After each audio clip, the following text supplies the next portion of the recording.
चंद्रकांत पाटील आणि आमदार राजा राऊत यांची बैठक फेल। विशेष अधिवेशनासाठी आमदार राजा राऊतांचे ठिय्या आंदोलन सुरूच राहणार। चंद्रकांत पाटील यांनी हात वर उचलले, मी मुख्यमंत्र्यांकडे शिफारस करतो। आमदार राजा राऊत म्हणाले, माझे बेमुदत ठिय्या आंदोलन सुरूच राहणार।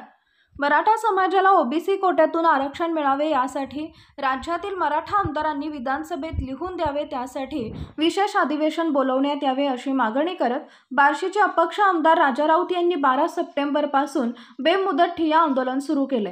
हे आंदोलन मागे घ्यावे अशी विनंती करत पालकमंत्री चंद्रकांत पाटील यांनी शनिवारी सायंकाळी बार्शीत आमदार राजा राऊत यांची भेट घेतली। चंद्रकांत पाटील यांनी स्पष्ट सांगितले, विशेष अधिवेशन घ्यायचा निर्णय राज्यपालांकडे आहे असं सांगत हात वर उचलले। मुख्यमंत्री एकनाथ शिंदे यांच्याकडे विनंती करू असं माध्यमांसमोर बोलताना सांगितले। आमदार राजा राऊत यांनी ठिय्या आंदोलनाचा निर्णय मागे घेतला नाही, बार्शीत माझं ठिय्या आंदोलन बेमुदतपणे सुरूच राहणार अशी प्रतिक्रिया दिली आहे।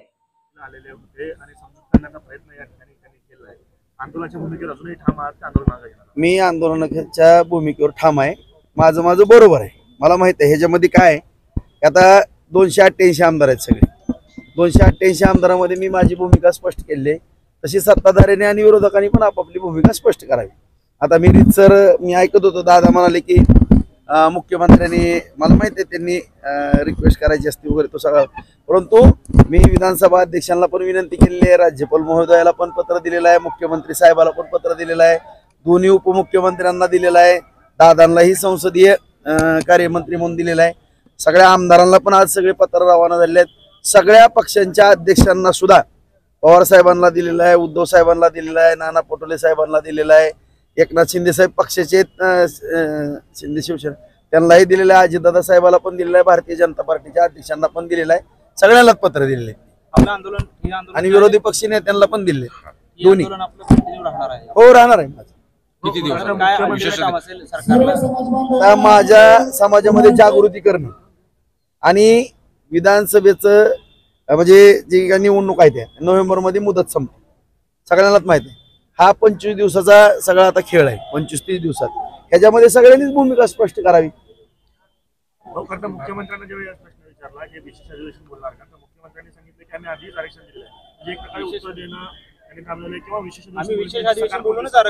तो मुद्दाच नाही। माननीय मुख्यमंत्री महोदयाने जरी उत्तर दिलेलं असलं तर मग आज प्रश्न निर्माण का होतात, या प्रश्नाचं तर शेवटी राज्याचे प्रमुख आहेत मुख्यमंत्री साहेब, त्यांनी सगळं समाधान करायला पाहिजे ना। मग त्यांनी सगळ्याच पक्षाला पत्र देऊ द्या, परत एकदा तुमची भूमिका स्पष्ट करा। माझं मत काय, या ठिकाणी जे आता उदाहरणार्थ माझ्या मतदारसंघामध्ये किंवा आसपासच्या 2-3 जिल्ह्यामधनं काय मराठा बांधव माझ्याकडे येतात, भाऊ आता आम्ही तर काम करतो आरक्षणाच्या बाबतीमध्ये, ओबीसीतून मराठ्यांना आरक्षण देण्याच्या बाबतीत तुमची भूमिका काय, होय म्हणून सांगितलं, तशीच भूमिका होय किंवा नाही म्हणून सांगा, एवढाच माझा मुद्दा आहे, दुसरा मुद्दाच नाही माझा। जरांगे पाटील असं म्हणाले की तुमच्याच मागणीला त्यांनी आता पुढे रिओढलेले की ओबीसीचे अधिवेशन बोलावं, ओबीसी आरक्षण। मग तेच मी म्हणतो दादांना, पण माझा जो मुद्दा होता की आता माझ्या सुद्धा इथल्या आंदोलनानं काय फरक पडणार आहे का, काय फरक पडणार आहे का, मला पण कळतंय, मी एक विधानसभेचा सदस्य आहे, हा फैसला कुठं होणार आहे, विधानसभेमध्ये किंवा कोर्टामध्ये, मग तीच मागणी करा ना आपण।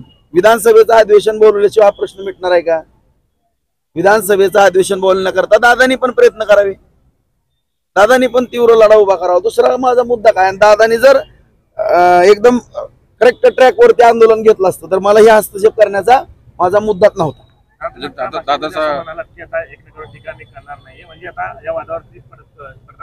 मी टीका करणार नाही, मी फक्त त्यांना दिशा, एक कसं आहे माझं पण मत मी प्रामाणिकपणाने सांगतो की माझं जरी काय चुका लागलं आणि मराठा समाजातल्या ज्या आंदोलक काही किंवा जुनी जाणती माणसं आहेत यांनी जरी मला मार्गदर्शन केलं तर मला आनंद होईल, किंवा काही वकील मंडळीने केलं किंवा रिटायर जज वगैरे त्या सगळ्यांनी किंवा ज्यांना ह्याच्यामधलं समजतं, मी म्हणत नाही की 100% मला आरक्षणातलं काय कळतंय, एक 20-25% माझा अभ्यास असेल, 100% अभ्यास असण्याचं असं काही कारण नाही, एवढा मी तज्ज्ञ नाही किंवा एखादा वकील वगैरे नाही, त्यामुळं मला जर काय अडचण आली तर मी योग्य मार्गदर्शन ज्या जुन्या जाणत्या माणसांचं ह्याच्यामध्ये घेईन नाही।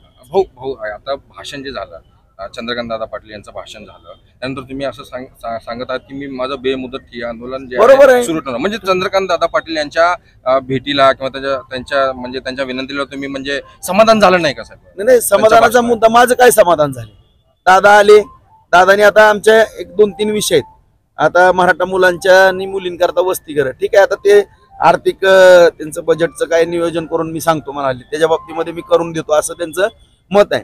दुसरा मुद्दा आमच्या मराठा समाज बांधवांच्या किंवा इतर गोरगरीब जे समाज आहेत शिक्षणाच्या बाबतीमध्ये, मुलींच्या बाबतीमध्ये दादांनी निर्णय घेतला, मुख्यमंत्री साहेबांनी किंवा दोन्ही उपमुख्यमंत्र्यांनी निर्णय घेतलेला आहे मुलींना शिक्षण मोफत. तसंच मुलांना पण शिक्षण मोफत करा, शिक्षणात कुणाचा हेच ठेवू नका ना. त्याच्या बाबतीमध्ये सुद्धा म्हणले मला काळजी करू नका, मी त्याच्या बाबतीमध्ये सकारात्मक निर्णय घेतो. ही पण आनंदाची बाब आहे. या निमित्तानं जर माझ्या मराठा समाजातल्या मुलांमुळे आज माझी माऊली खुरपायला जाते किंवा माझा एखादा दारा धरायला जातो माझा शेतकरी बांधव आणि त्यांना 50,000 लाख 2 लाख 5 लाख 10 लाख सगळ्या ठिकाणी जे काही मुलींच्या बाबतीमध्ये जे निर्णय झालेला आहे तसाच मुलांच्या बाबतीमध्ये निर्णय घ्यावा, विषय संपला. ठीक आहे, 2-3 बातमी तुम्हाला 2-3 माहिती सकारात्मक वाटल्या, मग नकारात्मक कोणती वाटली तुम्हाला? नाही, माझा अधिवेशनाचा मुद्दा तसा ठेवलाय ना अर्धा त्यांनी. आता ते म्हणाले मी मुख्यमंत्र्यांशी बोलतील ते जाऊन, त्याच्यावर 2-3 दिवसात काय निर्णय होईल आणि त्याच्यानंतर मग माझी भूमिका सगळ्या समाज बांधवांच्या मार्गदर्शनात मी काय भूमिका घेत राहणार आहे. हा असा विषय नाही की दादांचे पालकमंत्री आहेत, मी महायुतीला पाठिंबा दिलेला आहे म्हणून दादांनी लगेच मला सांगितलं बस, असं नाही होणार माझ्याकडे. सगळ्या माझा आंदोलनाचा लढा चालू होईल, समाजामध्ये जागृती केली जाईल, समाजानं पण सर्वांनी हा लढा सगळ्यांनी उभा करावा अशीच माझी मागणी आहे. आणि सगळ्यांनी भूमिका पक्षासहित आमदारांनी स्पष्ट करावी. आणि ज्यावेळेस मला समाज सांगन राजभाऊ काय करायचं त्यावेळेस समाज मला सांगणार आहे ना ह्याच्या बाबतीमध्ये. ह्याच्यात सरकारचा काय संबंध आहे मला सांगायचं. सरकारने भूमिका स्पष्ट करायची किंवा विरोधी पक्षांनी ना आमदारांनी मला सांगायचं, माझ्या समाजाने सांगायचं काय करायचं.